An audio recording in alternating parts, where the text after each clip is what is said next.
Mtoto mwenye umri wa miaka 5 amefariki dunia baada ya kugongwa na basi la abiria lililopoteza mwelekeo muda mfupi baada ya kuanza safari kutoka Tabora kuelekea Mpanda.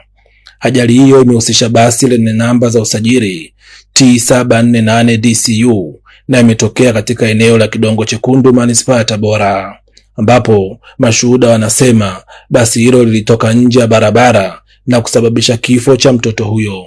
Kwa majina naitwa Yohana Joseph. Tulipanda basi kutokea stendi ya Tabora, tulikuwa tunaelekea Mpanda. Tumeanza safari, kabla tujafika mbali gari kaacha barabara na ikasababisha ajali, ikagonga mtoto kaumia. Dereva alikuwa speed yake ilikuwa nzuri kwa sababu kiangalia kulikuwa na kona. Kwa hiyo kiasi kwamba ile speed alikuwa anatumia ilikuwa ni ngumu kuicontrol gari kwenye kona. Gari iliacha njia. Hii barabara ni mbaya. Gari zinakuja kwa kasi. Hata mtu anapotoka kuvuka gari hazisimami. Yaani mtu ndo anaiogopa gari, lakini gari zinakuwa moja kwa moja. Kwa hiyo tunaomba serikali tuwekee vya kuvukia ili hata gari inapokuja iweze kupunguza kasi. Kamanda wa polisi mkoa wa Tabora, Twaharungelule, amethibitisha kutokea kwa ajali hiyo iliyopelekea kifo cha mtoto huyo.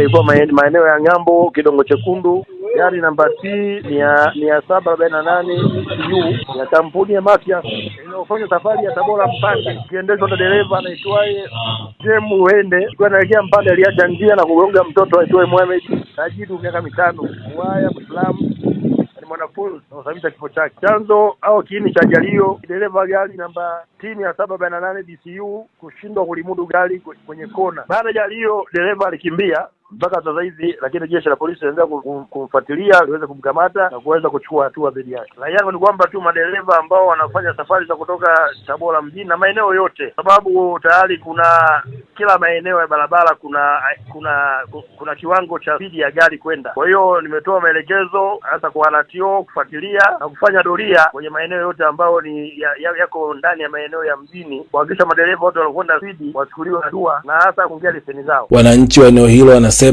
sehemu hiyo imekuwa kishuhudia ajali za mara kwa mara kutokana na mwendokasi wa baadhi ya madereva, hali inayohatarisha usalama wa watumiaji wa barabara. Crispin Nyomoe, TBC, Tabora.